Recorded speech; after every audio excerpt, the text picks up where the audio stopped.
nihitimishe kwa niaba ya mkuu wa mkoa kwa kutoa wito kwa wadau mbalimbali wa elimu ndani ya mkoa wetu na nje ya mkoa wetu kuendelea kuwekeza katika maendeleo ya programu za elimu rasmi na elimu ya watu wazima na elimu nje ya mfumo rasmi.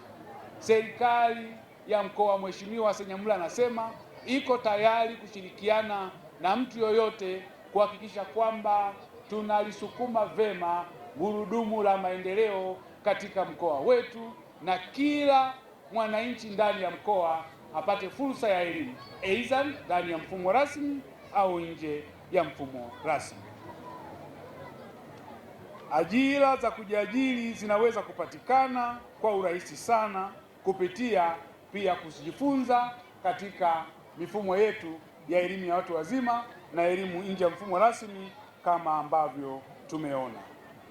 Mheshimiwa mkuu wa mkoa pia anapongeza sana jitihada za wadau mbalimbali ikiwemo taasisi ya elimu ya watu wazima.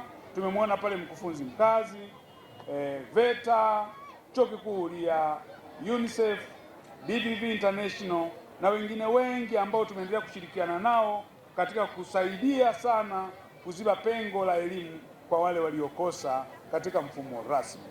Mkoa wa Dodoma unawakaribisha wadau wote wenye azma ya kuwekeza miradi au programu zozote za kielimu katika mkoa waje kutekeleza azma hiyo na watapata ushirikiano mkubwa.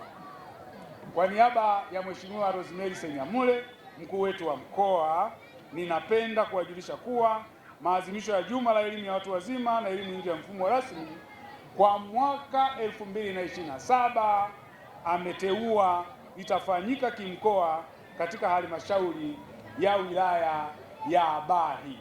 Asanteni sana kwa kunisikiliza.